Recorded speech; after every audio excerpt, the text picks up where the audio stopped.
Hey there, guys. It's the Crazy Crew again coming at you. We got the Massdrop Terzuola Compact Tactical Folder.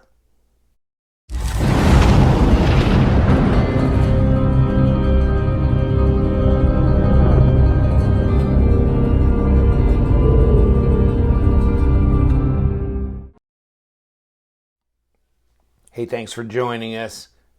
Yes, it is quite the talisman. Lucky Charms, Lucky, rub the top of their hat. Let's hope everything goes okay.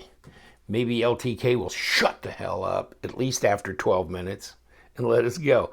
This is the combat, the tactical folder. It's not combat, compact, because it's small. It's not real big. That's the whole point of that.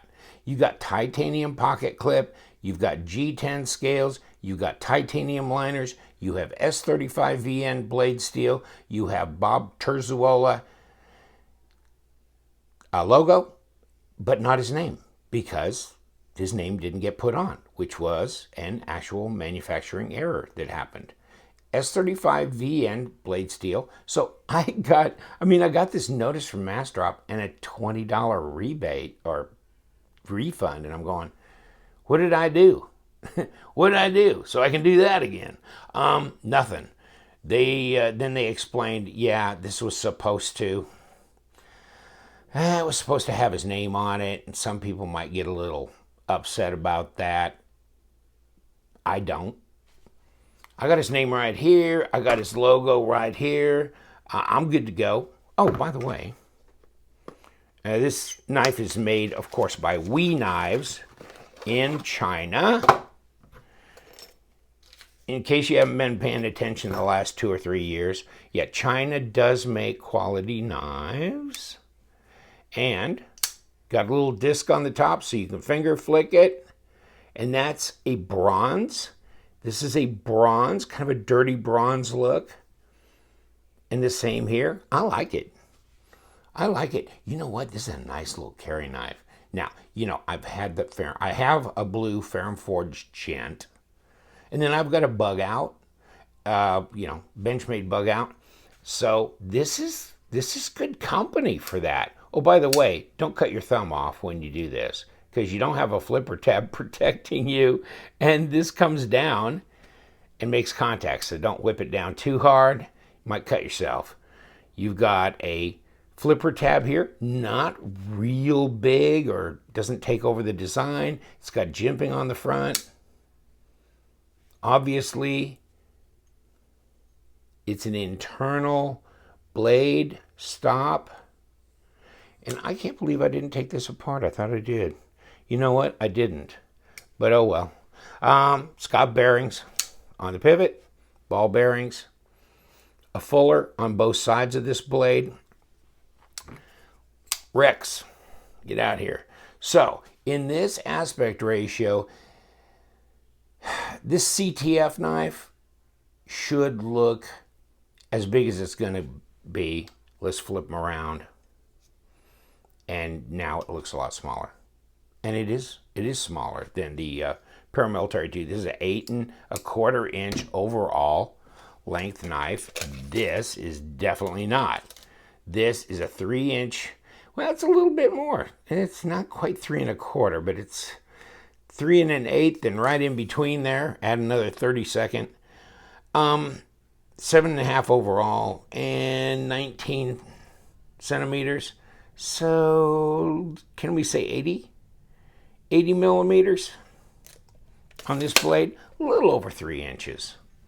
Not bad. Oh, one guy was asking me, I posted this on Instagram, he's like, so how sharp was your knife? And I go, I can't remember. And so it doesn't just drop right through the paper because it's so lightning sharp.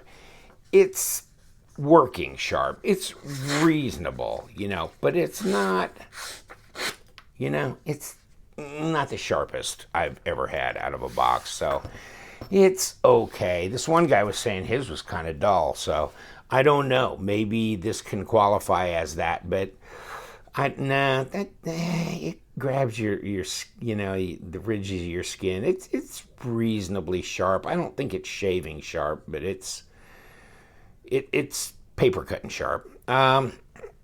There's your lockup. That's 40% or better right there. And like I said, there's your drop right on my thumb. And the blade's light, so, you know, but nice clicks in there. So let's talk about that. detent. Not that strong. I mean, I can fail it. That's my old test. See, can fail that too. But you know, the problem is it's really hard to gravity flip this. So if you're in Canada, it might work. Hold on. Okay, maybe it won't. Maybe you shouldn't order it. Well, you can. It's already out, done. But yeah, I'd say that's a 4 on my scale up to 10. Really, my scale ought to be 8 being the toughest, you know, and 4 kind of in between. Because 10 is, I've never had a 10. I think I've had a 7.5, maybe, as the toughest. And that's detent from hell. You don't want that. Most of the acceptable detent pulls on WE knives, ZT knives, Kaiser knives, you know, whatever, flipper knives, are in the 4 to 5.5. 6 gets pretty snappy, real snappy, and then 6.5 almost too strong for my taste, and 7 is detent from hell. And some people love detent from hell. This one could be a little stronger. On the other hand, I've seen weaker, I would say the Zeta from WE and the Eschaton from WE are the 2 weakest detent knives I've ever handled that I can think of any kind of quality or high-end manufacturer. This one's there, is a little stronger. I'd call those 2 knives from WE probably at 3, maybe. This one's 3.5, maybe approaching 4. But you know, actually, I like that. I like that. You know why? Because you can just go like that. You can just flick that disc, thumb stud, and, you know, because it's going to be hard to throw this out. Well, not that hard. A little bit. It's not going to come out in your pocket running around. You know what I mean? Yeah. You do that, I don't know what you're doing. If this knife's in your pocket and it comes out, don't do that anymore. But yeah, it's not real strong detent, especially with a light blade. Shouldn't come out quite that easy. But yeah, it will. So, but I mean, actually, to tell you the truth, I kind of like it that way. It's light.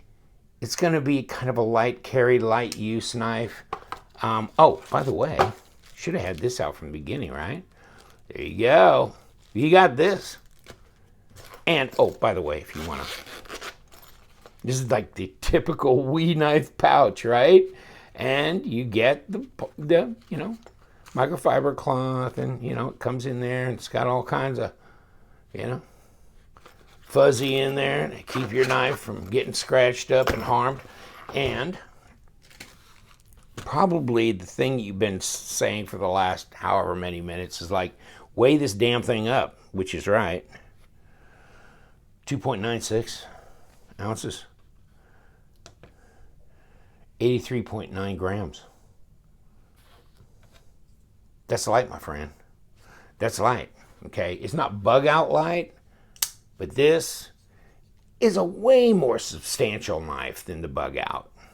Way more substantial. I mean, I can squeeze that bug out. I can put these 2, because there's nothing in there, right? But this is a lot more substantial. Blade, let me see if I can get on a flat spot where I can give you a real readout. It looks like 1/8 inch, like 3 millimeter. Yeah, that's 1/8 inch. Yeah, 3.15. So, you know, that's about right. I don't think you wanted any thicker than that on a blade like this. Absolutely not. And out here, 12.29, 0.48, so it's not super thin. It's a little bit fatter than the Paramilitary 2. So figure that one out, okay? Although so light, really feels good in the hand. Pocket clip goes in and out of the pocket just fine. Obviously, it's screwed in from the inside here, so you'd have to get in there. And where's my trusty flashlight? I haven't had this out in a while. There you go. There's your screws that come in from the other side.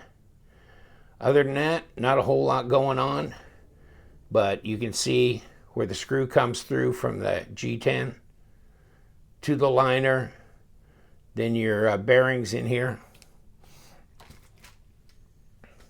But that blade drops. I mean, at least initially, like that. That's pretty nice. Centered. No blade play, no lock rock. So I got no qualms with it. I like the Terzuola design.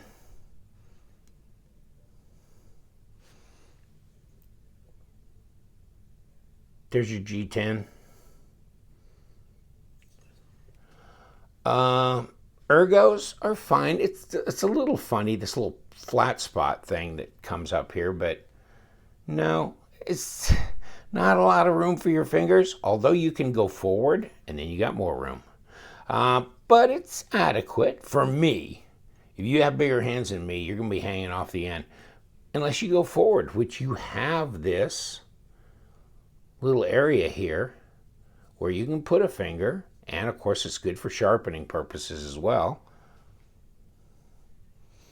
I'm glad they put the fuller in here. I think that really improves the look of the blade, makes it look more stylish at least. Also, see how this flipper tab, it's almost flush with this lower part of the bolster. It's not very obvious, which is nice. I'm glad it's very subdued like this. You know, that Terzuola guy, he ought to think about doing this as a, you know, as a profession, don't you think? Oh my God. I am now going to be executed. Okay, so here we go. If you want to pause and read. And it's, you know, a compact version of his Advanced Technology Compact folder. I haven't read a lot of bio on him. I read, you know, he went to Central America for a while, did this, did that, you know, kind of saw the bio on his life. So $139.99, but then I got $20 back, so it was $119. Which is, you know, another thing here is, Bob. And you got the patch. You need that patch. Yeah, look at S35VN, really? And then, okay, well, I guess this may have been where I saw his bio. And you can pause and read that. And then here's the specs on the knife. 3.2 inch, they're saying. So it's just right on, really. Flat grind. Okay, and that's it. So, in any case, interesting knife. I really like it. It's a light carry. It's a great design. I don't care if it has his name per se. A lot of people are just like, I don't need any more billboarding than I need to, and the Terzuola logo is fine. It's fine. And I'm glad I got the green with the dirty bronze. I think that's handsome. And is this worth $119? Well, I think it is to me. I mean, my own feeling about it, yeah. I think it is. It's, you know, $119, what did I pay for that bug out? That bug out was that kind of OD green or gray looking bug out with a coated blade. It was like $130 or something. So yeah, I like this as well as I like the bug out. I think this is probably more durable harder use knife than the Bug Out. So yeah, I'll put it right there. So if the Bug Out's worth what the Bug Out's worth, then this is worth what this is worth. And Terzuola design, I'll probably never own a custom knife of his. I like the pass-through. It's really easy, and you got jimping on there. It's easy to disengage. So it's a kind of a cool flipper toy in regard to you can always, flick it with any thumb, finger, flipper tab. Really flips good. It's real easy one-hander, and probably get to be better and better drop, especially if I pull this out apart, clean it, purge it, and then maybe put some of my KPL on it, which knife pivot lube. This seems to make them drop a little bit better. So this is fairly light, which is good. You can see kind of how it jiggles around in there. That's not real thick, viscous stuff. This really works pretty good because I don't think you need a heavy lube for bearings. I think a light one is good. So in any case, yeah, I dig it. And if you got one, put your comments down and tell me if you thought it was worth it, if you like what you got or not. Yeah, I wish there was a bigger one. I would love to see this in 3.75 or 4-inch blade. I mean, because he's made some big knives, which the custom, but I would love to have. In any case, this is just a little bit of taste of his work here. It's nice. I know it's made by Wee Knives, but it's his design, and he got to oversee this. So, all right, I'm going to let you go. Thank you so much for joining me. I talked your leg off. 16 minutes, good Lord Almighty. Time to go to the editing booth and take about 10 minutes off of this one, right, Flanagan? Oh, God. Any case, you guys, thanks for hanging out. Massdrop, sign up. Sign up for a Massdrop channel, for a Massdrop account. I'll give you a link. Just click on it. The knife may be already dropped and stuff, but go into Massdrop, sign up for an account. Hey, it helps me too. I mean, I get a referral fee for everybody that signs up, and you get a referral fee for everybody you message or text and get to sign up. So it's kind of, that helps with the cost of the knives. And that way you can be notified when these things come up, because this is not just some normal production knife. These things, and the Ferrum Forge and the Tashi Baruka and, the Laconico, the Eric Oaks, Orca, that kind of stuff. Yeah. Oh, the Gavco knife, the Thresher. Just saying. Stay appraised. Because these are what I dig. This kind of thing that they do. All right. Out of here, finally. Take care, my friends. You know what we do around here. We love them knives. So you guys stay sharp.